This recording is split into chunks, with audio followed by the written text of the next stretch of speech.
muito grato, muito feliz por estar aqui com os irmãos. E só tenho que agradecer a bondade, a misericórdia do Senhor. Eu acho que é um outro novo, meu irmão Itajaí. Não, é esse mesmo, tá certo, perdão, eu peço perdão. Tá certo. Tá certo. Aqui é outro assunto agora à tarde, eu só quero recapitular um assunto menorzinho, só para dar uma... Que bom te ver. Eu vou falar um pouquinho, pastor, bem rápido, da editora, uma coisa rápida. Inclusive, trouxe até um presente para o senhor. Cadê o presente do pastor? Ah, tá aí? Sumiu o presente, mas queriam pegar. Eu não trouxe para vender, irmãos. Vou falar um pouquinho bem rápido da editora, mostrar algum material para vocês e vou dar um kit para o seminário, tá? Para a escola teológica de vocês aí. Vou trazer para cá um kit desse, vou mandar pelo correio depois, tá bom? Veja bem, recapitulando, já vou falar, mas nós não perdemos tempo, sobre traduções de Bíblia. Houve um equívoco agora à tarde. Eu estava lendo LN, não estava enxergando bem. É TM que apareceu naquela versão do Tráfico de Imundícia. É um texto massorético, tá? Só para corrigir, ficar claro isso aí, um texto massorético. Aí nós temos aqui, ó, uma tradução da Bíblia corrigida, que fala que o rosto de Moisés resplandecia. Só que a palavra em hebraico resplandecer e a palavra brilhar, o chifre, ou resplandecer, elas são tão parecidas na fonética e na escrita que a Vulgata Latina de Jerônimo traduziu como chifre. No rosto de Moisés aparecia chifres. Tá? É muito próximo. Na hora de fazer a tradução, você está ditando e a pessoa entendeu errado, e você é comum em pequenas essas diferenças de traduções. Tanto que Michelangelo, quando ele esculpe essa escultura que ele faz, ele coloca chifre aqui na cabeça de Moisés. Isso foi no século já XVI, né? Veja bem, a Bíblia tem o chifre como sinônimo de força, poder. 7 chifres, diademas, certo? Mas você imagina, se na hora de traduzir a palavra chifre, a palavra do hebraico, você traduzir por chifre? Imagina você dobrando o joelho e Senhor, dá-me chifre. Fica difícil, né? Manda chifre, Senhor. Manda. Cadê o casal da caridade? Não veio hoje não? Será que deu problema, meu irmão? Deu bem, ó. Pastor, tem um negócio para você atrás depois, viu? Mas estão trabalhando ou não vieram mesmo? Trabalhando? Então veja bem, não combina.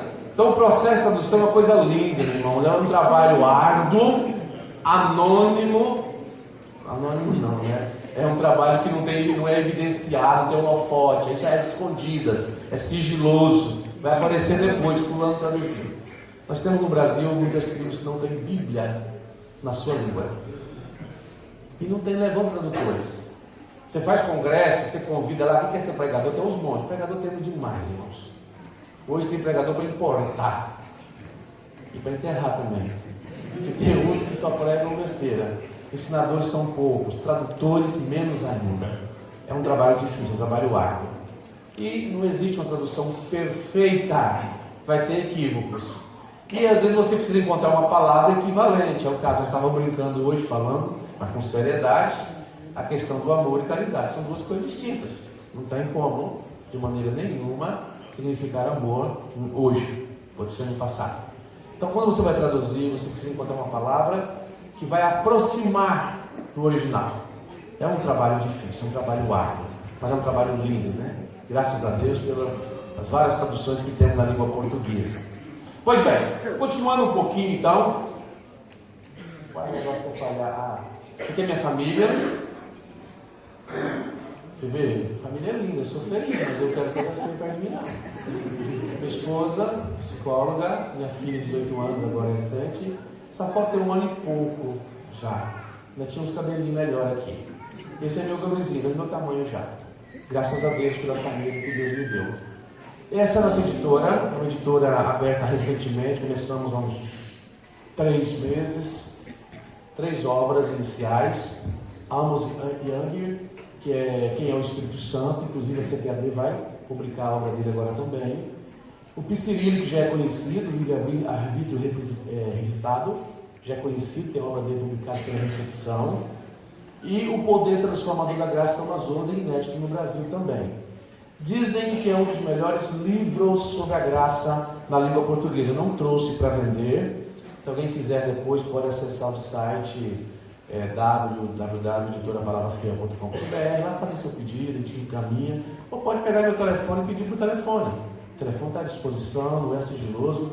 Já tem mais de 15 anos, quase 20 anos já que eu tenho esse mesmo número. Então pode pedir, pode mandar WhatsApp, eu tenho paciência para responder, tá?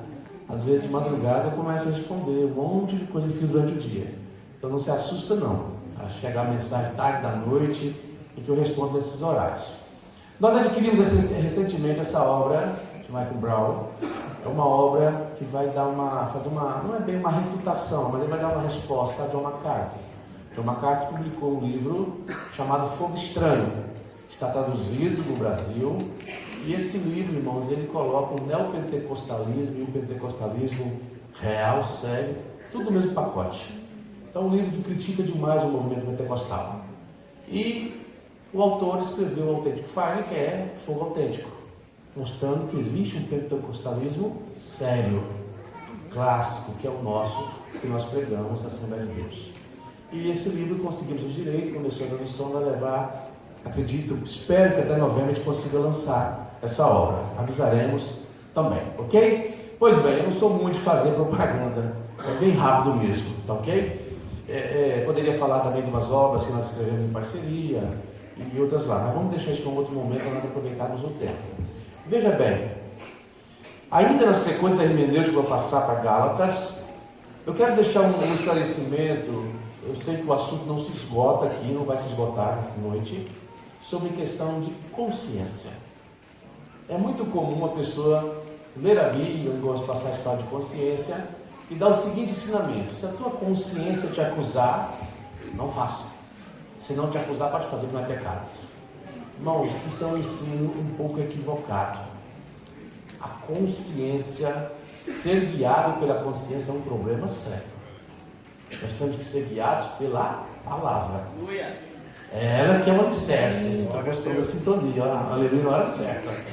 Então, ela que é o alicerce, o fundamento é a palavra de Deus. Eu vou te explicar por quê. A consciência, irmã, ela recebe informações. E há vários níveis de consciência.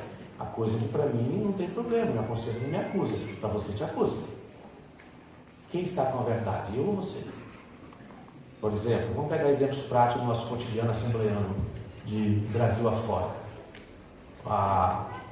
Tem irmãs, tem irmãos, irmã trabalha de doméstica, ou trabalha numa loja, ou ela trabalha em qualquer outra atividade, e ela, num dado momento, ela assiste TV, o que não é problema nenhum para você, não é para mim. Mas é ela que foi instruída que a TV é pecado. O que acontece com ela? A consciência fica falando: não, você errou. Ela vai atrás pedir perdão. Ela está certa? Não, de maneira nenhuma. A consciência não é o espírito atuando na consciência dela, são os elementos externos que foram colocados nela, um conjunto de valores. E a consciência é desenvolvida no meio que eu vivo. Eu adquiro um conjunto de valores. Se esses valores, uma vez quebrados, eu vou ter, o que vai acontecer? Minha consciência vai ficar me acusando, porque eu quebrei valores que ela entendeu que eram certos. Vou dar exemplo. Podemos pegar exemplo bem claro. Vocês acham que algum dia na vida Hitler teve problema para dormir e matar milhares? Não. Ele estava agindo de acordo com a consciência. A consciência estava tranquila. Tranquila. Nós temos casos sérios de gente que precisa passar por uma disciplina, que se ele não passar por uma disciplina, a sua consciência não fica em paz. Porque ele aprendeu que determinada coisa que ele faz tem que passar por uma disciplina. Às vezes o pastor, não, vamos orar, não precisa disciplinar. Não, tem que me disciplinar. Aí o pastor não disciplina, ela sai falando lá na frente, essa pessoa: olha, pastor fulano nem disciplina a gente. Eu fiz coisa errada. O erro que ela fez não tem erro nenhum, porque ela recebeu informações cuja consciência despertou quando ela quebra esses princípios que foram estabelecidos como certo ou errado. Então nós temos que ter muito cuidado com isso. Há um monte de gente sendo enganados com a maneira de viver, porque a consciência dele não lhe acusa mais de nada também, e vive errado. Quantas pessoas que não tem problema em roubar? Quantas pessoas não tem problema em matar? Eu mato, mas não roubo. O padrão de valor dele, eu mato, mas eu não roubo. Sou honesto. A consciência está ali, funcionando de acordo com o que ele recebeu. Quantas pessoas que traficam na igreja? Não faço mal nenhum. Estou traficando, estou na igreja. Eu faço, só é ilegal porque o governo liberou. É a mesma coisa de vender mercadoria que não tem nota fiscal, não tem problema nenhum. E ele fica tranquilo com a consciência dele. Não se sente acusado. Então não podemos ter a consciência como aferimento do que é certo ou errado. De maneira nenhuma. Vamos um pouquinho mais aqui. Veja bem. A função da consciência não é simplesmente distinguir o certo ou errado. Esses valores são aprendidos onde? No meio que eu vivo. Onde eu estou? Agora, eu vou pegar um exemplo simples. Vocês se lembram? Eu vou mais uma vez. Os cães brancas e os sem cabelos vão lembrar. Os mais novos não. A gente ganhava rifa na escola para vender. Eu morri de vergonha. Tinha que voltar com a rifa todinha para casa. Porque era pecado. Não podia. Deus o livre. Primeira vez que eu fui no rio tomar banho, tomou um calção, não contei para ninguém, mas cheguei molhado em casa. Teve problema, mas a minha consciência não me acusou. Mas a minha mãe não deixou eu ficar sem ser acusado. Era membro da igreja. São coisas que você aprende. Eu levava a rifa de volta para a escola, não podia vender porque era pecado. Ai de mim se vendesse. A consciência da gente não permitia. Hoje você tem na igreja, vende rifa normal. Ação entre amigos, outras coisas. Deixou de ser pecado? Não, nunca foi pecado. Ficar vendendo, fazendo ação entre amigos, sorteando alguma coisa. Ok? Vamos pegar outro exemplo, andar de bicicleta. Até pouco tempo atrás, algumas cidades ainda lá em algumas regiões do interior era proibido mulher andar de bicicleta. A minha esposa, que não é velha, vocês viram que bonita, nova, linda. Eu enganei ela. Então veja bem. Né? Eu consegui convencer. Né? Veja bem. Ela apanhou do pai porque andou de bicicleta. O pai deu uma chinelada nela. Pecado andar de bicicleta. Então uma pessoa que seguisse esses princípios à risca, se ele transgredisse a consciência, acusava. Não é o Espírito Santo. O Espírito Santo convence do pecado, da justiça e do juízo. Então nós temos que entender a diferença. Conhecer isso é importantíssimo para nós termos uma consciência sã e uma mente renovada pelo Espírito. Amém. É muito importante compreender essas verdades. Houve uma época que perfume era proibido, principalmente o Avon. Era do diabo. Vocês mais novos, os mais novos não pegaram isso, não tiveram esse problema. Se a pessoa chegar perto do irmão fedido, passando um perfuminho, se suar muito, ele pular muito, já dá um cheirinho ruim. Imagine, mas não podia, é pecado. Então se você transgredisse a consciência, te acusava. Mas nunca foi pecado. Criaram isso como pecado. Tem gente que não toma Coca-Cola até hoje. Tem pessoas que têm dificuldades. Inclusive teve um pastor, quando foi liberado a bicicleta em uma região, teve um pastor que falou: como fica a minha situação agora? Até pouco tempo eu disciplinava por causa de bicicleta, agora vou liberar. Como é que fica a minha situação? Como vai ficar? É aqueles. Assim, meu irmão, foi com rádio, foi com outros objetos e é até hoje problema em alguns lugares. A falta do conhecimento sólido da Escritura para distinguir de fato o que é pecado tem levado pessoas a um extremismo desnecessário. E dizem que a consciência está cobrando. E alguns dizem que Deus está me cobrando, está me incomodando. Não é assim que Deus trabalha. Não é desta forma. Mas espera um pouquinho, pastor, deixa eu entender então. Será que o Espírito Santo não fala nem você? Fala aquilo que é bíblico, aquilo que está na Bíblia. Ele vai falar na sua consciência. Ele vai falar com você. Vai te convencer do erro. Quem acusa é diabo. É verdade. Diabo que te acusa, que é teu acusador. O Espírito Santo não. Te convence do erro, da justiça, do juiz, pronto. Acabou. Mas os conjuntos de valores que carregamos, isso é. Por que tem problemas entre os casais constantemente? Atritos. Eu ainda venho colocar mais fogo ainda hoje aí, né? Atritos entre os casais. Conjuntos de valores diferentes que eles recebem. Quando vão morar juntos, aí começa a dar divergência de valores, de princípios. É uma das causas. Até se ajustar, isso aí leva um tempinho para caminhar. Ok? Veja bem, o Axford diz que a consciência é uma característica inata. Está universalmente todos os homens, que se torna ativa quando se alcança a idade de uma responsabilidade. Uma criança não tem consciência de um monte de coisa que ele faz. Criancinhas. Mas chega um momento que ele passa a ter consciência do certo e errado. Passa a ter consciência daquilo que tem que fazer. E ele vai ser instruído de acordo com os valores da sua casa, dos seus pais, e assim por diante. Veja bem, por que consciência não pode ser colocada como fidedigna para revelar o certo e o errado? Porque se assim fosse, nós poderíamos ter várias revelações. Poderíamos ter muitas revelações, se fosse desta forma. Porque nós temos quantos milhões de pessoas no mundo, no Brasil, se cada um fosse instruído na sua consciência. Não teríamos um parâmetro do que é certo. Cada um faz o que achar melhor, segundo a sua consciência. Mas se você foi alimentado de forma errada, você vai fazer coisa errada. Se você foi alimentado com extremismo, vai ser extremista. Vocês acham que os homens bomba têm algum problema de consciência? Tem problema. Foram instruídos desde pequeno a odiar judeus, a ter isso como um alto valor de sacrifício. Ou de uma certa idade para frente, em alguns casos, não há problema nenhum. Os donos de escravos tinham problema de consciência? Não. Normal. O contexto em que viviam, ter um escravo é ter uma propriedade, é ter um bem. E muitos crentes, infelizmente, mantinham escravos em suas casas. Normal, tranquilo. Porque o meio que ele viveu ensinou que isso era normal. E assim por diante. A consciência não serve como revelação plena, porque ela pode ser cauterizada. Ela pode ser contaminada e cauterizada, então com certeza vai afetar o meu julgamento. Jensen diz que a consciência julga de acordo com o padrão que lhe foi dado. Se o padrão foi imperfeito, ele vai agir imperfeito. Se foi perfeito, vai agir perfeitamente, e quebrando essa consciência, esse padrão, ele vai sentir essa consciência acusando. Veja bem, o apóstolo Paulo tinha problema de arrastar crentes, metê-los na prisão, encarcerando? Não.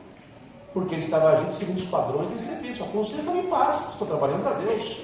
Estou fazendo para Deus. Tem muitas pessoas que às vezes matam a igreja. Disciplina desnecessariamente. Exclui desnecessariamente. E acha que está fazendo um favor. Estou cuidando da lavoura.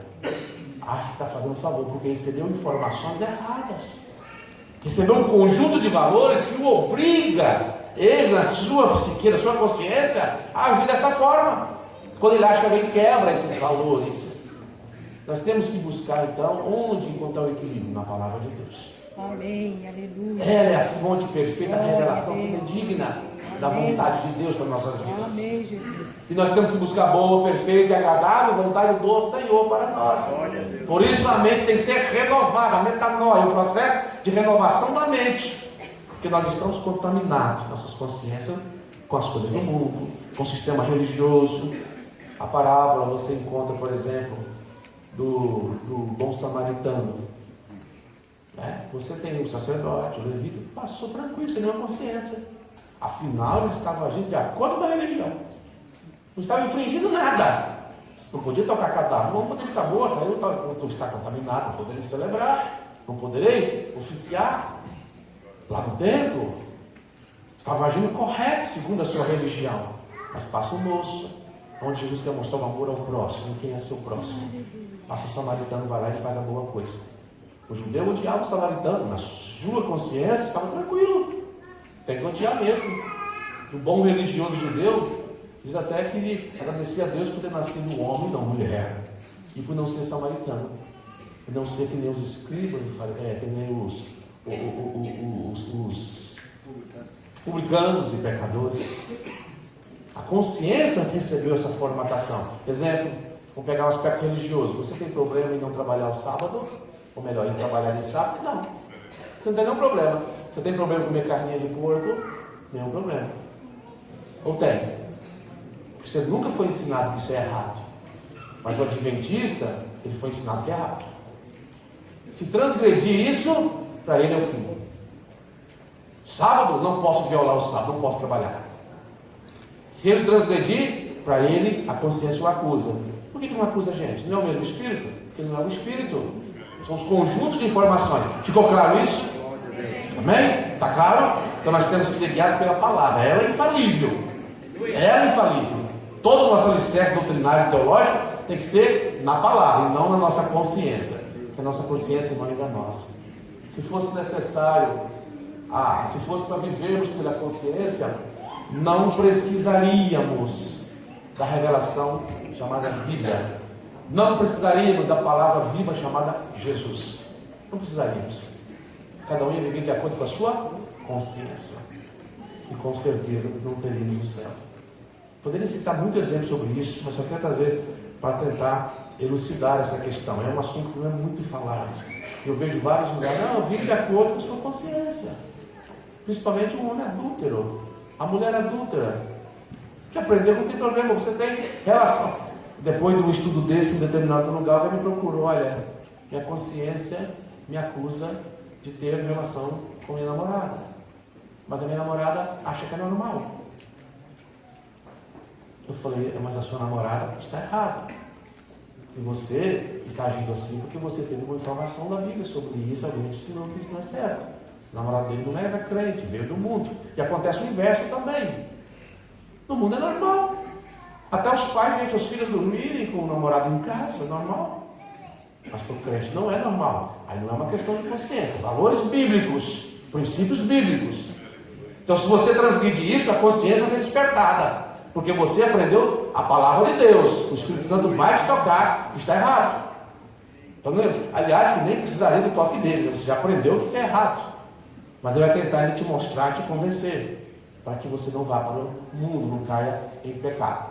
Nós vamos falar então sobre justificação pela fé em Gálatas. Os fundamentos da justificação pela fé na Epístola aos Gálatas. Esse é um dos legados da Reforma Protestante. A Bíblia na língua do povo é legado da Reforma Protestante, em 1531, século XVI. As traduções na língua do povo são um grande legado. A educação é legado da Reforma Protestante. E muitas vezes não damos devido valor à Reforma Protestante. Infelizmente, muitos não dão, não se importam em comemorar, não se importam em celebrar essa data tão especial. Gálatas capítulo 3, versículos 6 a 8 diz: assim como Abraão creu em Deus, e isso lhe foi imputado como justiça, sabei, pois, que os que são da fé são filhos de Abraão. Ora, tendo a Escritura previsto que Deus havia de justificar pela fé os gentios, anunciou primeiro o Evangelho a Abraão, dizendo: todas as nações serão benditas em ti. Em consonância que falamos de hermenêutica, você vai observar que Paulo vai pegar várias passagens bíblicas do Antigo Testamento e nós falamos um grupo grego, faz uma reinterpretação dela à luz do cristianismo. Onde ele busca os fundamentos para ensinar a justificação pela fé? Busca na Bíblia. Qual Bíblia? O Antigo Testamento. E ele tinha acesso à Septuaginta, a LXX, versão dos 70. Ele tinha acesso a ela, ela estava em evidência naqueles dias de Paulo, nos dias de Jesus. A tradução dos 70 sábios feita no período interbíblico, entre Malaquias e Mateus. E onde é que ele vai fundamentar? Lembrando que a progressividade da revelação, que dá um desdobramento de entendimento, de interpretação também progressivo, cada vez mais vai se conhecendo acerca da palavra de Deus, e Paulo vai trazendo esclarecimento a partir do Antigo Testamento. Mas tem um detalhe: há passagens do Antigo Testamento que você lê ela originalmente, ela não tem o significado que Paulo está dando. Originalmente não. Você pega, por exemplo, a passagem que você vai encontrar, a passagem de Jeremias 31, a passagem de Isaías. Mas Paulo dá um ressignificado para isso. Paulo usa de uma hermenêutica que não está dentro do método gramatical, claro, vem depois, mas é o que nós entendemos como método histórico gramatical, é o mais centrado na palavra de Deus. É o que Filipe fez quando ele explica para o eunuco que estava na carruagem, a rainha lá Candace, né? Você pergunta, entende o que lês? Como eu vou entender se não me explicar? Ele estava lendo o que hoje chamamos de Isaías 53. Inicialmente para o judeu, ali está falando de Israel. Mas dentro da ótica cristã, você tem uma aplicação a Jesus. Explicando esta palavra, você vai jogar o cristianismo para Cristo. Mas os judeus, inicialmente, eram para Israel mesmo, servo sofredor de Israel. Pois bem, você vai encontrar também outras passagens que vai ganhar um significado um pouquinho diferenciado na ótica paulina do que estava no original. Paulo usa isso não é um ponto pacífico, mas Paulo usa o que é chamado uma hermenêutica singular, uma hermenêutica que ele teve. Foi ele que teve esse entendimento, porque é algo direto do Espírito. Aí entra a questão da inspiração do Espírito Santo de Deus. Quando ele fala toda a palavra inspirada por Deus, até o pneu, o sopro de Deus, até a palavra inspirada, nós poderíamos até aprofundar nela um pouquinho, ela não traduz corretamente o que quer dizer o sopro de Deus na inspiração, mas é o que tinha mais próximo para colocar qual foi inspirada. A palavra Deus inspirada. Ele está falando do Antigo Testamento. O Novo Testamento ainda estava em construção, estava sendo desenvolvido. Então ele está citando o Antigo Testamento, que era a Bíblia dos judeus e a Bíblia dos cristãos inicialmente. O que era lido nas sinagogas era a Bíblia Sagrada, nós chamamos de Antigo Testamento. As Escrituras que eram lidas, não tinha Novo Testamento. Mais tarde começam as epístolas, as cartas enviadas, até formar o que temos hoje que chamamos de Bíblia. Então ele tem toda a base, toda a escritura que Paulo usa para fundamentar seu ensino no Antigo Testamento. Mas ele pôde aplicar uma interpretação singular, única, exclusiva, porque ele estava no processo canônico de inspiração de Deus. Eu não posso fazer isso. Por isso eu tenho que me ater a regras para interpretar. Porque se eu for pregar o que estão querendo ensinar, cano aberto, você pode acrescentar mais coisas que Deus vai fazer que não está na Bíblia. Se você for pegar por esse princípio de uma livre interpretação, sem regras claras para entender o texto, nós teremos um problema sério, a um prazo não muito longo, de interpretação da Bíblia. A Bíblia vai ser banalizada. Então nós temos que partir do princípio, eu não posso acrescentar mais nada. Eu tenho que interpretar e entender o que foi dito de fato, o que foi ensinado de fato. Eu tenho que alegorizar menos e buscar o sentido literal dos textos. Mas Paulo encontra coisas ali que você olha, onde ele viu o conceito de Sara e H, que simbolizar a lei, você não vê, mas ele estava inspirado pelo Espírito Santo para dar essa ressignificância, essa interpretação ao texto. É isso que nós temos que aceitar como correto da parte do Senhor, para dizermos que também o Novo Testamento é inspirado pelo Espírito Santo. E de fato é inspirado pelo Espírito Santo. Os dois se complementam. Nós que dividimos, os cristãos que dividiram Antigo e Novo, é a Bíblia Sagrada. Bíblia Sagrada, tanto o Antigo quanto o Novo, é a palavra de Deus, que vai continuar sendo inerrante, infalível, que vai nos mostrar o caminho para o céu. Vou continuar um pouquinho então. E Paulo agora vai trazer para os gentios, para os crentes da Galácia, a questão da justificação pela fé. Ele vai apoiar no Antigo Testamento. É lá que ele vai mostrar. Para entender um pouquinho o contexto, como está na sua apostila, aconteceram algumas coisas interessantes. Não está tudo aqui na apostila, ele sintetizou. Mas havia alguns eventos aconteceram na igreja de modo geral. Inicialmente a igreja cristã, ela era uma igreja que vivia sob a guarda do judaísmo, por isso tinha até a proteção do Estado, até que ficou provado de fato nas práticas de vida cristã que o cristianismo nada tem a ver com o judaísmo. Ficou provado, aí começa a perseguição por parte dos judeus, instigando autoridades romanas, por aí vai aquela perseguição que você vai ler nos relatos, vai ler em livros fora da Bíblia, o que aconteceu com a igreja do caminho, a seita do Nazareno, e mais tarde chamado de cristãos. Houve conversões, houve o concílio de Atos 15, Houve a separação de diaconato, a igreja expandiu, ela se tornou multicultural. Quando se torna multicultural, vem esses problemas. Antes era composta inicialmente a maioria de judeus, a base de judeus, mas agora vem gentios. Começa a ter os gentios na igreja. Primeiro problema que começa a ter é a questão das viúvas sendo desprezadas, dos gentios.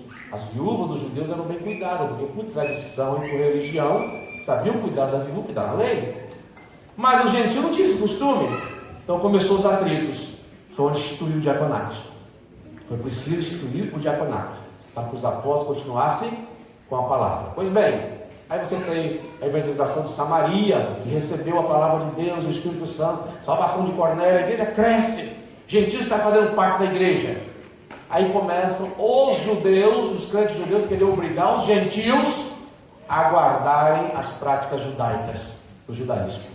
Paulo nunca proibiu nenhum judeu circuncidar, desde que ele não fizesse para ser salvo. Mas os gentios, ele não, o gentio não precisa circuncidar. Tanto é que ele não permitiu que Tito fosse circuncidado. Tito não é judeu, não vai circuncidar Tito. Se Paulo tivesse aceitado a circuncisão de Tito, nós teríamos gente até hoje pregando circuncisão na igreja. Porque olha, eu nunca vi buscar na Bíblia tanta proibição igual gosto de buscar. O evangelho, que é para ser liberdade em Cristo, acaba sendo uma prisão. É tanta proibição que cria, julgo e mais julgo, sobre julgo, vão criando por aí, desnecessário.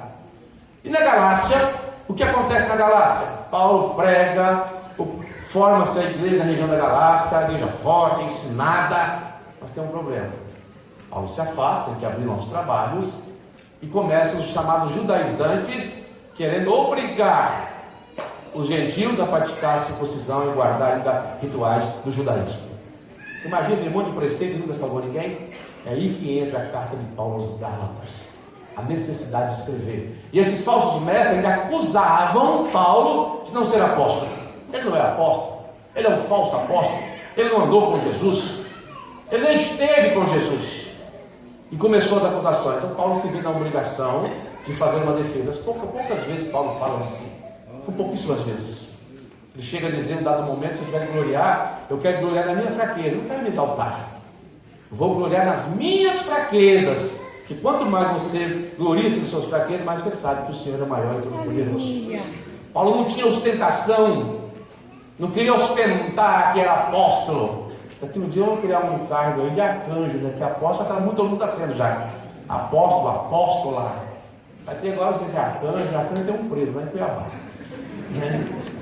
Não sei se vai ser arcanjo, se vai aqui que vão criar aí. Você vai inventar outro nome, porque haja título, né? Bispo, apóstolo, assim vai. Não se contenta. Paulo não tinha ostentação de cargo, de título, de maneira nenhuma.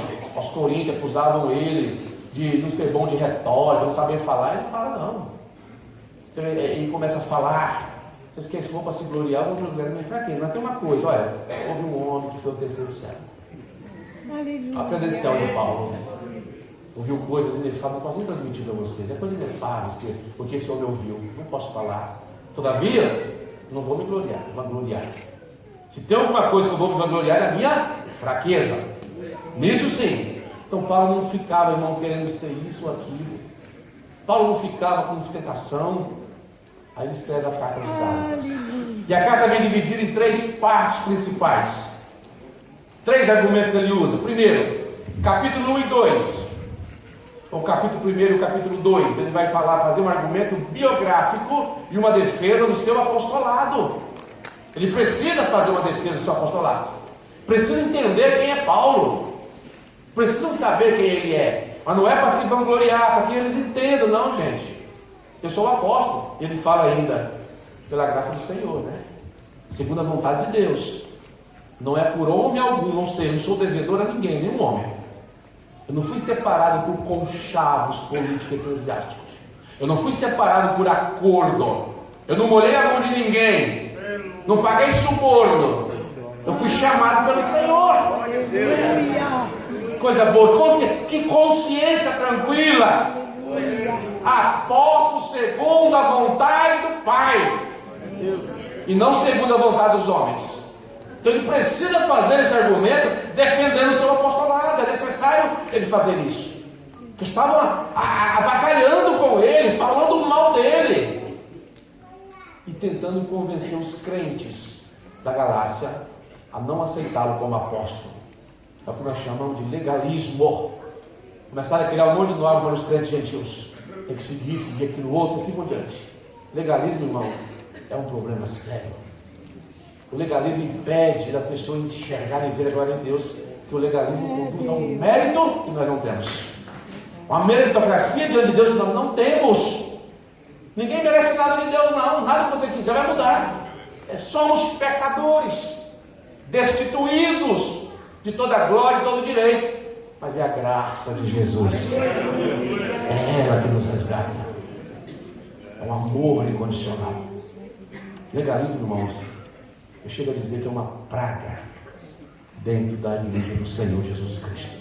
Pois bem, aí vem o segundo argumento. O segundo argumento, ele vai partir do princípio teológico. É um argumento teológico. Ele faz uma explicação do Evangelho. Ele explica o Evangelho. Depois ele pega lá, vai ler direitinho, capítulo 1, capítulo 2, faz uma defesa do seu apostolado, quem ele é, quem o chamou, quem o comissionou, de quem ele é de fato.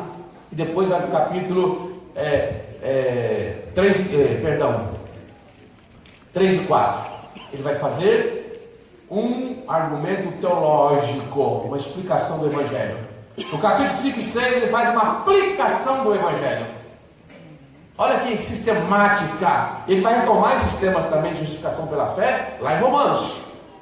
Em Romanos também você encontra a maior sistematização das doutrinas fundamentais do cristianismo, está ali em Romanos. Depravação total, o pecado sobre toda a humanidade, a salvação, perdão, arrependimento, tudo ali, você encontra ali. Pois bem, no capítulo 3 e 4 nós vamos parar para nós conversarmos. No capítulo 5 e 6, ele vai responder aos Gálatas, dizendo o seguinte: espera aí, então se eu não preciso guardar a lei de Moisés, porque o ser humano, irmão, ele tem dentro da natureza, ele acha que pode pagar tudo que ele quiser. Ele quer pagar, é um favor que alguém fez para você, você quer devolver esse favor. Está na natureza. E para Deus ele acha que ele pode conquistar a salvação por seus méritos. Por fazer isso é melhor então não estar sobrando do que faltando. Ninguém não está sobrando ou faltando, irmãos. Nada que eu fizer vai mudar o que Deus tem, o que Deus é, o que é a salvação. Não tem nada que faz eu ganhar a salvação, a não ser crer em Jesus Cristo como meu Salvador. Então observe bem.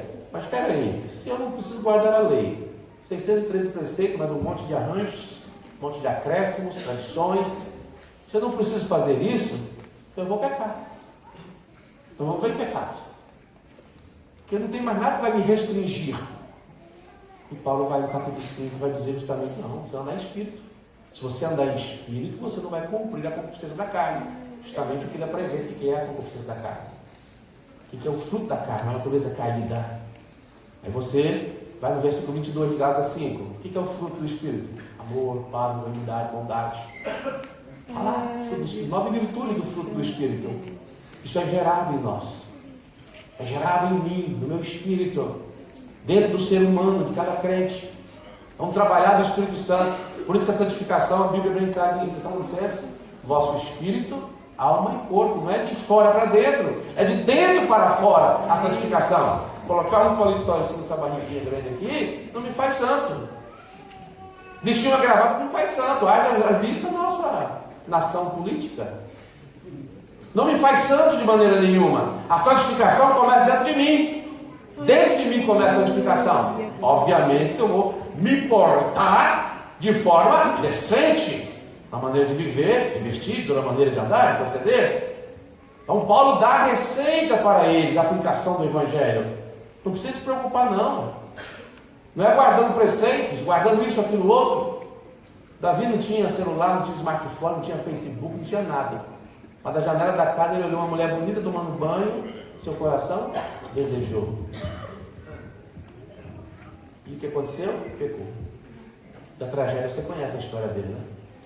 É um personagem que mais se emprega na Bíblia. Mas tem uma coisa interessante da Bíblia. Eu pequei, ele disse. Não culpa ninguém. Eu pequei. Tem misericórdia de mim. Perdoa minhas transgressões. Ao Salmo 51 relatando isso. Aí ele pede, torna a dar-me a alegria da minha salvação, não retire de mim o teu Espírito. A preocupação dele é perder o Espírito Santo de Deus. Essa é a grande preocupação. O cara não importava mais, não está preocupado com isso. É perder o Espírito Santo. Assumir, não culpar os outros pelos erros. Tanto Betseba como ele eram culpados, ninguém pega sozinho num ato como esse. Não há um pecado de uma das partes e a outra não, exceto violências. Então observe bem, se houve consentimento, ela era pecadora, mas ele assume a culpa. Essa é a diferença dele para Saul. Ele diz, eu pequei, não tinha essa tecnologia de hoje, irmãos. Mas que a culpa é por causa disso, a culpa é por causa daquilo. Não, a culpa não é isso, irmão. A natureza carnal que não está dominada pelo Espírito Santo de Deus. É por isso há o pecado, por isso há a transgressão, por isso há o erro entre nós. Então nós precisamos deixar que o Espírito nos guie, permitir que Ele nos guie, que nos direcione. Aí nós não vamos pecar. Pode ter um monte de norma, um monte de preceitos, não vai fazer você evitar o pecado. Porque está na sua natureza, mas a natureza mortificada pelo Espírito Santo ajuda você a caminhar em santidade aqui na terra, separado do mundo, das coisas do mundo, sistema mundano. Isso sim, porque você é guiado pelo Espírito. Então vamos nos ater a 5 perguntas e a 4 fundamentos que Paulo usa para mostrar a justificação pela fé. A primeira pergunta é que ele fala: quem vos fascinou, Gálatas? Quem vos enfeitiçou? Quem vos seduziu? Quem vos enganou? Para que você passasse tão depressa para outro evangelho? Quem foi que fez isso para vocês? Ou seja, Paulo não está eximindo nenhum dos crentes da Galácia, nenhum do seu erro. Vocês estão errados. Vocês transgrediram. Vocês se deixaram ser enfeitiçados, enganados. É muito fácil, muito cômodo para o homem. Eu só faço porque meu pastor mandou, eu não faço. Meu pastor não mandou, eu não faço. O seu pastor não vai te levar para o céu. Eu não vou te levar para o céu. O pastor vai instruir, vai mostrar a verdade para você. É isso que ele vai fazer, ensinar, mas ninguém te leva para o céu. Jogar a culpa no seu pastor, eu fiz porque ele mandou. Quando ele ensina, às vezes, coisas que não deveria, não te exime da culpa de maneira nenhuma. Eu fiz, Paulo, porque os crentes mais velhos na fé ensinaram para a gente que tem que guardar sábado, tem que passar pela circuncisão. Não, vocês não são desculpáveis, não. Vocês continuam sendo indesculpáveis, porque eu vos ensinei o Evangelho. Eu estive com vocês, ensinei a verdade, e vocês aceitaram os judaizantes ficarem aí induzindo vocês, enfeitiçando, enganando vocês. E vocês estão depressa, rapidamente. Aceitou e abraçou. Irmãos, isso vai fazer uma ponte que eu quero, com a graça de Deus, mostrar que evangelho estamos pregando. Nós hoje pregamos tantos evangelhos pregados nas nossas igrejas, que alguns nos afastam cada vez mais de Jesus. E não adianta você culpar A ou B. A sua concupiscência que faz você aceitar esses evangelhos falsos. É a sua natureza carnal, a sua concupiscência, distante da verdade, não buscando apegar-se a ela, é seus desejos egoístas, é que fazem com que aceitemos evangelhos falsos. E Paulo fala, mesmo que um anjo venha no céu do evangelho, que não seja aquilo que eu estou pregando, seja o quê? Anátema, maldito. Maldito é o quê? O evangelho não, a pessoa que prega. A pessoa que prega, seja ele maldita, que ele seja extirpado no vosso meio. Ele é um anátema em nosso meio, no vosso meio. Quem prega outro evangelho, não podemos aceitar de maneira nenhuma esse outro evangelho. Glória a Deus. Por mais bonito de uma roupagem bela que ele é apresentado para nós. A epístola aos Gálatas trata da liberdade cristã pela fé. Aleluia. Servir a Deus não é escravidão. Aleluia. Servir a Deus é liberdade. E se o Filho vos libertar, verdadeiramente sereis livres. Glória a Deus. Ninguém que fica crente até hoje participando de culto de libertação. Eu procuro de libertação, não posso quebrar a corrente de 21 dias. Mas vir para a oração que o pastor chama, não vem. Eu sei que orar não é fácil. Não vem. Vir para a campanha, para a vigília, não vem. Mas se é uma vigília da campanha, um vigilão, aí vou lá. Vai ter reteté. Pensei eu pulando reteté, vou até emagrecer. Isso não é evangelho. A epístola aos Gálatas trata do verdadeiro evangelho e liberdade em Cristo. Aleluia! É isso que é tratado da epístola aos Gálatas. Então quem vos fascinou? Quem vos enfeitiçou? Aí Paulo, o que é interessante na epístola aos Gálatas, pastor, se eu passar 5 minutinhos, me perdoe, eu quero concluir esse assunto, tá bom? E veja bem, o que é interessante é que Paulo não trabalha com emocionalismo barato. Paulo não massageia ego de ninguém. Paulo trabalha com a verdade. Com a verdade. E ele trabalha com o intelecto. Com o intelecto. Ele faz 5 perguntas. Quem vos enfeitiçou? Por que vocês se deixaram ser enfeitiçados, enganados, ludibriados? E agora ele pergunta: vocês receberam o Espírito Santo de Deus? Foi pela lei ou foi pela fé? Pensa, Gálatas. Se foi pela lei, então Jesus morreu à toa. Eu recebi pela fé. Então por que você está querendo voltar aos rudimentos da fé? Foi pela fé? Paulo é fascinante. Eu amo a teologia paulina. Eu amo essa expressão de Paulo. Porque tem gente que acha que ser crente pentecostal é ser ignorante. Não, ser crente pentecostal é ser cheio de Deus. Isso é ser crente pentecostal genuíno. Não é ficar com emocionalismo, apenas massageando o ego de ninguém, não. Então você recebeu, foi pela fé? Foi pela fé. Então por que vocês querem voltar para a lei? Olha o raciocínio dele. Que Paulo está dizendo o seguinte: olha, se Cristo,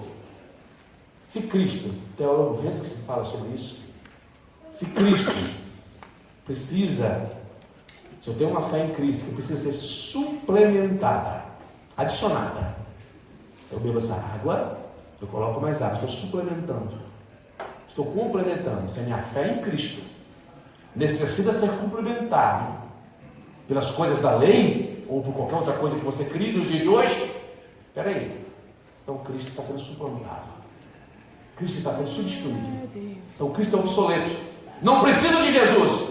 Jesus morreu à toa, porque se a lei salvasse, tivesse o poder de salvar, então para que e por que Cristo veio morrer? Por nada. Eu já estou suplementando a minha fé com as práticas da lei. Circuncisão é mais um monte de preceitos. Principalmente a circuncisão é o foco da questão. Estou suplementando a fé. E uma fé suplementada é uma fé fraca. Por que você toma suplemento? Para fortalecer o corpo. Você ficou doente, você suplemento. Você faz cirurgia bariátrica, precisa de suplemento. Porque a absorção de proteínas diminui, que você necessita para o organismo. Você toma suplemento. Se a minha fé em Jesus precisa ser adicionada alguma coisa a ela, para ela continuar uma fé fraca. Então, meu Jesus que morreu na cruz, morreu em vão, porque ele foi suplantado, colocado de lado, é obsoleto, não serve mais. Quando você procura servir a Deus, acrescentando um monte de normas e regras para ir para o céu, que não tem fundamentação bíblica na sua conduta diária, você está suplementando a fé de Jesus. É o evangelho legalista. E está cheio de evangelho legalista Brasil afora por aí, pregando o evangelho que é insuficiente para a salvação. Está ficando claro isso, pastores? Oh, glória. Amém. Claro, eu não posso suplementar a minha fé. Aleluia. Ela é única, exclusiva. Glória a Do Deus. Filho de Deus que morreu por mim na cruz do Calvário, sendo eu ainda pecador. É por isso que Paulo fala aos Efésios: pela graça sois salvos, mediante a fé. Isso não vem de vós, é dom de Deus. Olha que maravilha. Aleluia. É graça. É graça. É graça. Aleluia. Alamasco e canta na baixada. É a graça do Senhor que você, sendo um pecador, te alcança.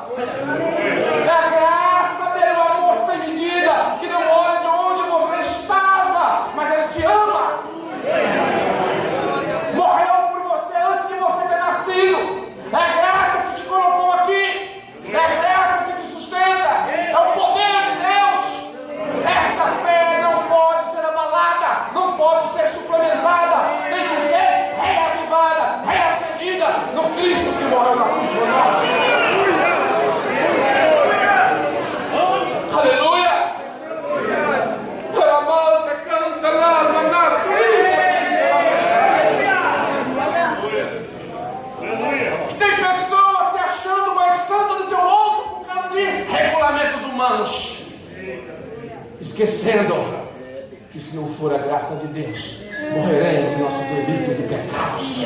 É a graça que moveu Jesus a morrer na cruz do Calvário por você. Já parou para pensar nisso? É a graça, o favor que você não merece.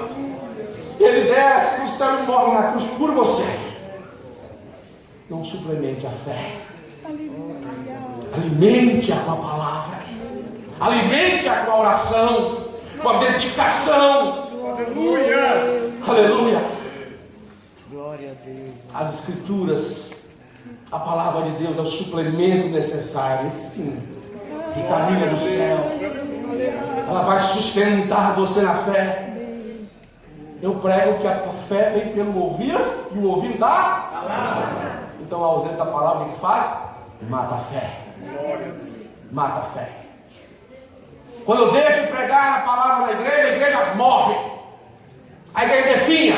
Não vem me dizer que barulhos e movimento, reteté, cair no chão, pular para lá, pular para cá, profetizar, sapatear, isso é espiritualidade, porque não é. A igreja de Corinto era cheia desses dons. A igreja de Corinto quer profecia? Lá tem. Quer revelação? Lá tem. Quer línguas? Tem. Interpretação? Tem. Nenhum dom vos falta, Paulo disse aos Coríntios. Mas sabe o que Paulo fala? Vós sois carnais. É Deus. Nós achamos que isso configura espiritualidade. Não configura. Espiritualidade está na maneira de você viver. Aleluia. Na maneira de você andar. Na maneira de você proceder nos seus negócios. Alcançando bons testemunhos de dentro e dos de fora. Aleluia. Isso é espiritualidade. É como você lida com a situação da vida cotidiana. É como você lida com as adversidades. Que você demonstra ser um crente maduro, espiritualmente cheio de Deus. Glória. Não pulando, sapateando, dando pirueta no ar, brincando com as coisas de Deus, brincando com o emocionalismo das pessoas, sem compromisso com a verdade. Há muitos picaretas da fé, mercenários, enganando e ludibriando, com técnicas de oratória que aprenderam, de persuasão, palavras bonitas, coach evangélico e outras coisas, mas não tem sustentação, não tem substância, não tem conteúdo. Qualquer movimento que não mostra que você precisa cada vez mais viver aos pés da cruz, não é evangelho genuíno. Aleluia. Glória a Deus. Esta é uma verdade, irmão, pregada aos quatro cantos por onde eu ando. Ganho inimigos, ganho desafetos, tem agendas cortadas. Alguém chegou dizendo a minha vez, pastor, olha, com esse conhecimento que você tem, você está dando murro em ponta de faca. Olha onde eu estou. Tenho um bom carro, tenho casa, estou bem, mas eu abençoo a igreja, eu abençoo o pastor. A minha mensagem é abençoadora, só de bênção. Você sente isso entrando em você como uma navalha de cortando. Você olha para as suas lutas, para as suas dificuldades, e você fala a verdade. Ele está certo.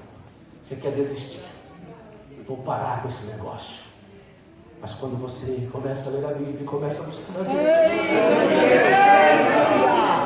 aí você começa a entender pelo Espírito que Deus te deu um compromisso com a palavra, independente da circunstância. Deus me tirou da lamaçal do pecado, me tirou do meio de enfermidade para eu pregar a palavra, ensinar a palavra, e não modismo que passa, que vai como a onda do mar. Porque a palavra de Deus é poderosa, viva e eficaz, ela penetra em você.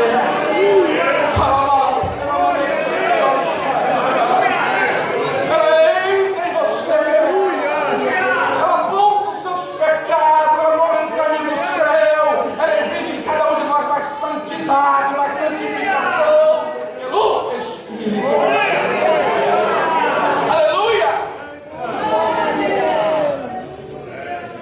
Glorifica o Senhor, que essa palavra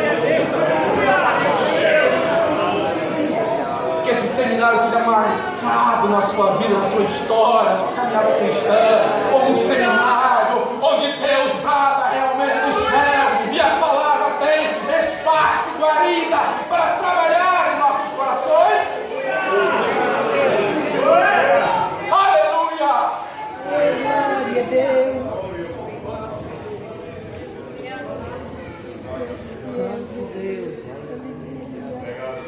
Essa é a graça de Deus, a graça do Evangelho. Não é uma graça barata, comprada em esquina. Não é uma graça adulterada. É esse Evangelho que Paulo pregou, sofreu e morreu para trazer para nós a verdade do Evangelho, a veracidade das Escrituras. Você, professor de escola dominical, você, obreiro do Senhor, foi chamado a pregar esta verdade. Aleluia. Você, diretor do seminário teológico, da escola teológica, foi chamado para instruir a verdade, para mostrar o caminho do céu, para mostrar o poder das Escrituras. Vocês músicos que louvam a Deus tão bonito, é para louvar para o Senhor. Essa palavra nos instrui nessa verdade plena, absoluta, que é para Ele. Toda glória e honra é para Ele. Toda glória é para o Senhor, não é para você, não é para mim. Pertence ao Senhor Jesus.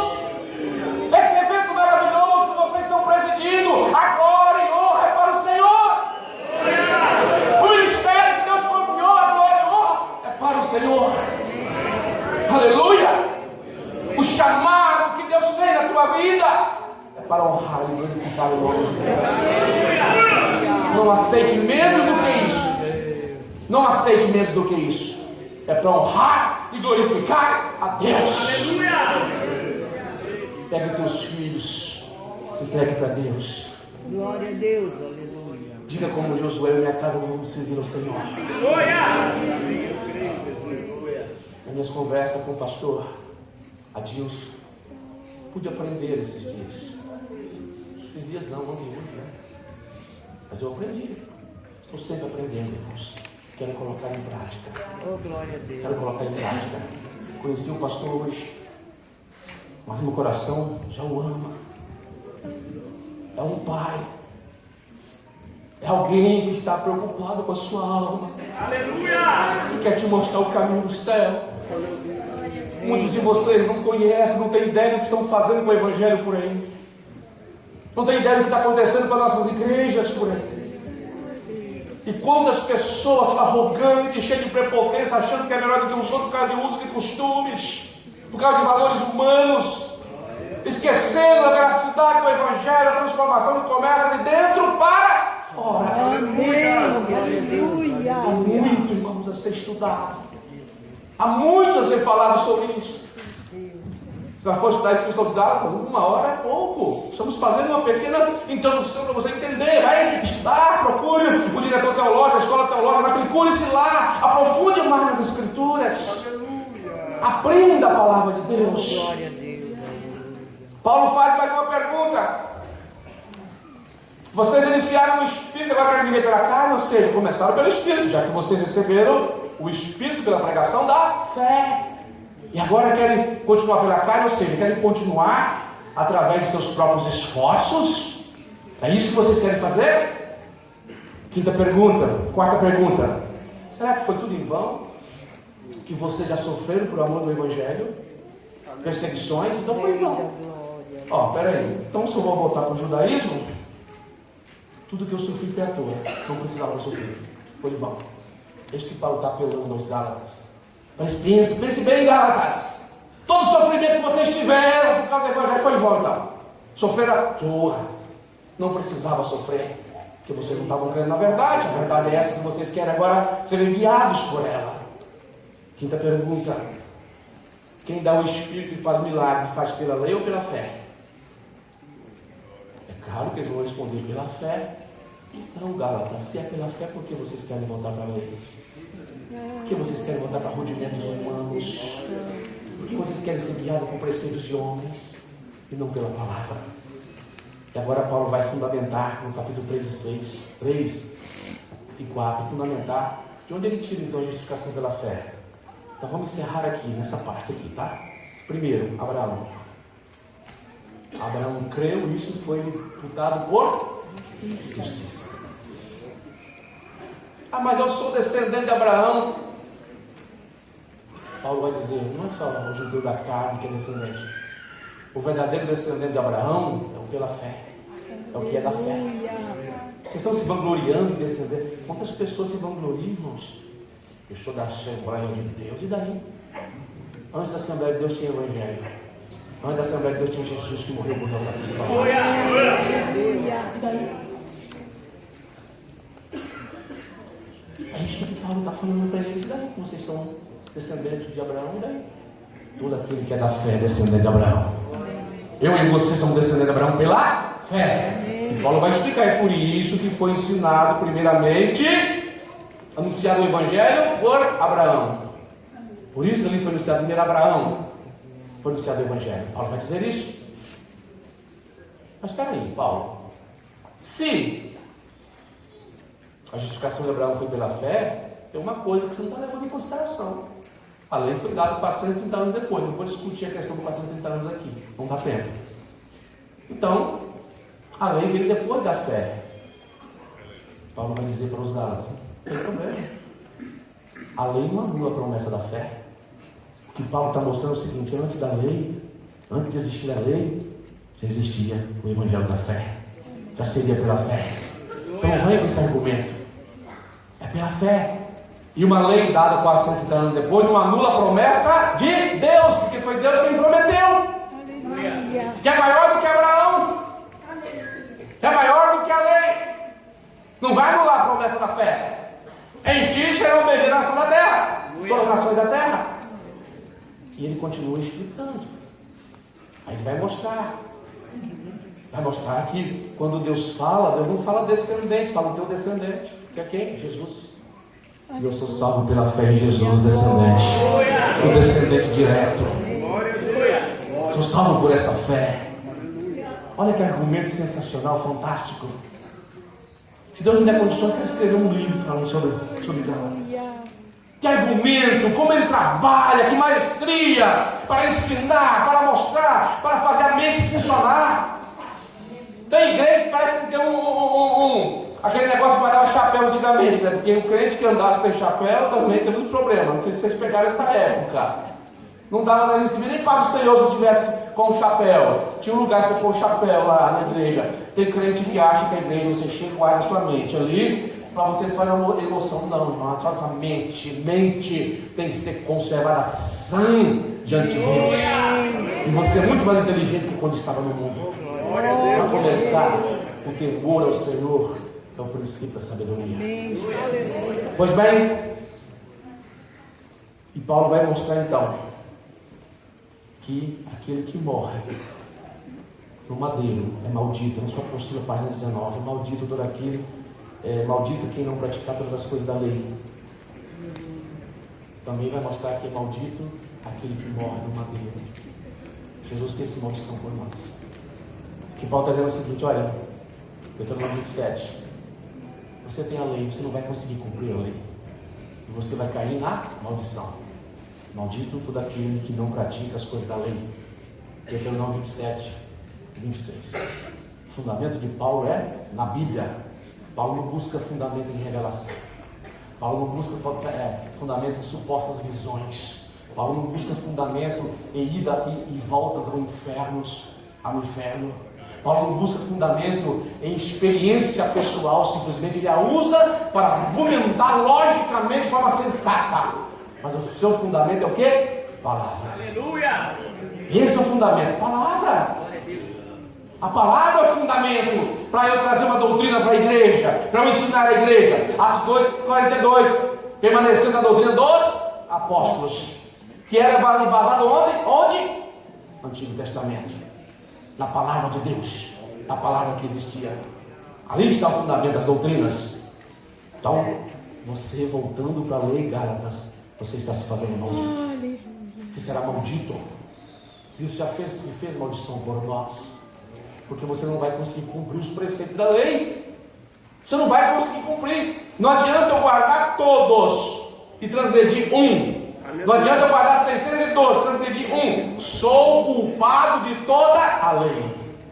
Não basta guardar 612. Mas eu falei em um só, Senhor, que interessa. É culpado de toda ela. Que graça, que poder tem. Não tem salvação. Depois ele pega no versículo 11 do capítulo 3 de Abacuque: o justo viverá pela fé. Viver pela fé, não é fé na oferta dos outros. Eu vou parar de trabalhar. Deus não quer que eu trabalhe, pastor. Ele quer que eu viva pela fé. Tem moça solteira aqui? Levanta a mão, só para eu saber.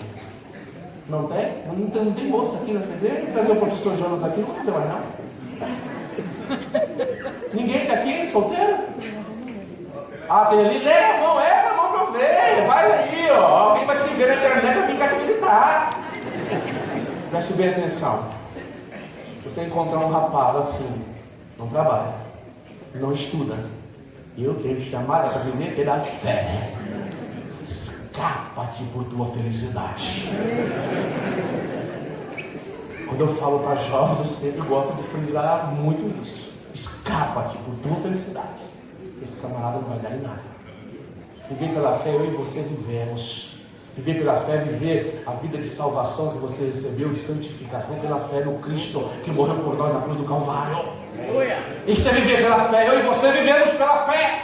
Todos os dias o crente salvo em Jesus vive pela fé. Lembra aquele andar? Pela fé que uma vez me foi dada, para seguir o Cordeiro de Deus eu quero andar de valor em valor. Até que um dia receba no céu a coroa que me está guardada. Aleluia. Oh, glória a Deus. Isto é viver pela fé. Estava preguiçoso, que não trabalha, não estuda, querendo encostar na igreja. Ou teu sogro, teu marido, ou teu pai, ou teu sogro vai ter que sustentar vocês. Eu não boto fé nesse tipo de gente, irmãos.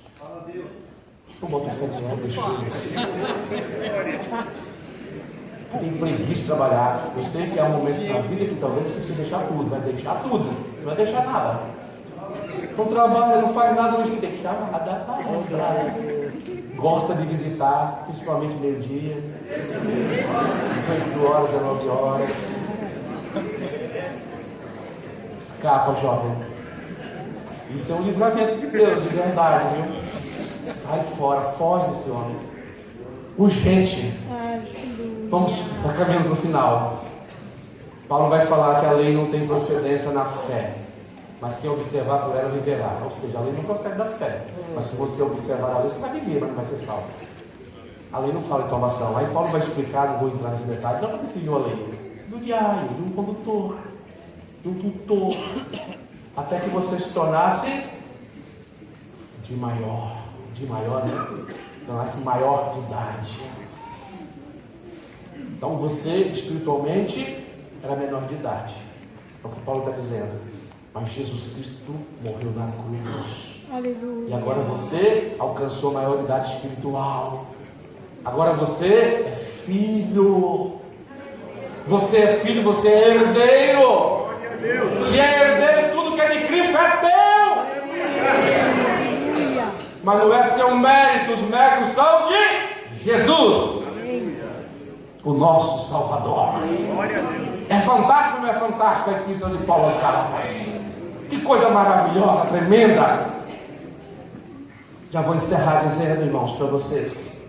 Na sua apostila tem, até esqueci do slide. Primeira, também tem lá no slide, mas está na sua apostila, 1 Pedro 1, 18 e 20. Vocês sabem que não foi por meio de coisas perecíveis como prata ou ouro que vocês foram redimidos da sua maneira vazia de viver, que lhe foi transmitida por seus antepassados, mas pelo precioso sangue de Cristo, como de um cordeiro sem mancha, sem defeito, conhecido antes da criação do mundo, revelado nesses últimos tempos em favor de vocês. Na NVI, esse texto. Ainda você tem em 1 João 1,7. E é por isso que nós podemos dizer: se andarmos na luz como Ele na luz está, temos o quê? Comunhão um com os outros. E o sangue de Jesus Cristo, seu Filho, nos purifica de todo pecado. O que eu preciso mais? Aleluia! Aleluia, Deus. O que eu vou acrescentar nisso? É o sangue dele que me purifica de todo pecado. Eu tenho comunhão um com os outros. Porque sou liberto, lavado pelo sangue do Cordeiro. Onde há libertação, há comunhão, há amor, há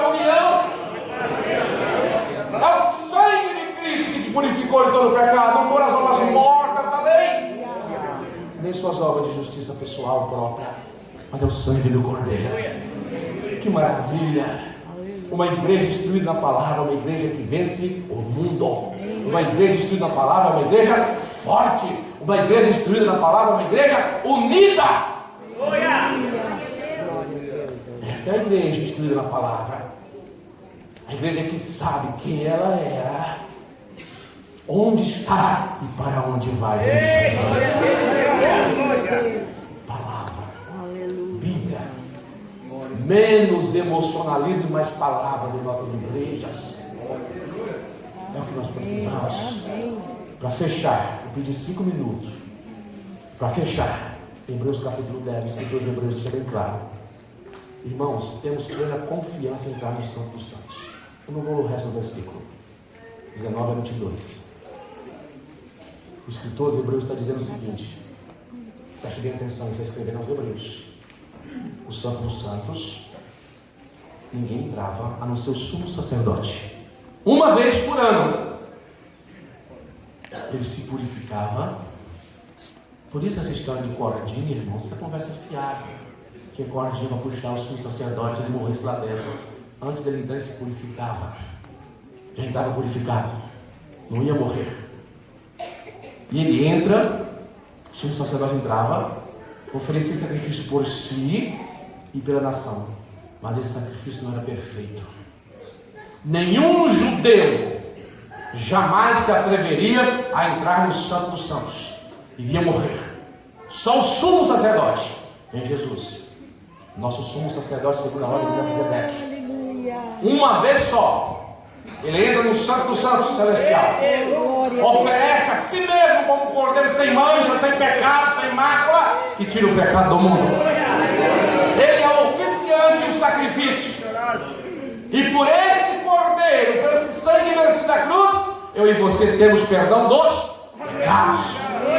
E o escritor vai dizer o seguinte: portanto, agora você pode entrar com confiança, com ousadia. Você não vai morrer. Chegue-se à presença do Todo-Poderoso de Israel, pelo vivo caminho aberto, na sua carne rasgada na cruz do Calvário. Deus nos abençoe. Glória ao nome de Jesus. Louvado seja o nome do Senhor. Coisa maravilhosa é ouvirmos a palavra de Deus. Oh Jesus, eu sinto a presença de Jesus neste lugar.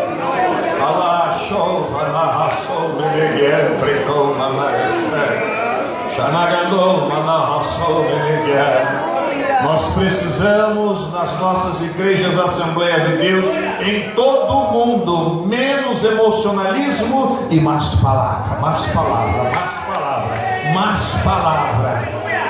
Eu louvo a Deus pela nossa igreja, que zela pela palavra de Deus. Louvo a Deus por esta igreja, que valoriza a palavra de Deus. O retrato está aqui, está aqui. É você aqui, o retrato é esse aqui, de um povo que ama, que valoriza essa palavra, que nos salva, que transforma o mais terrível pecador. Louvado seja o nome de Jesus, que coisa maravilhosa.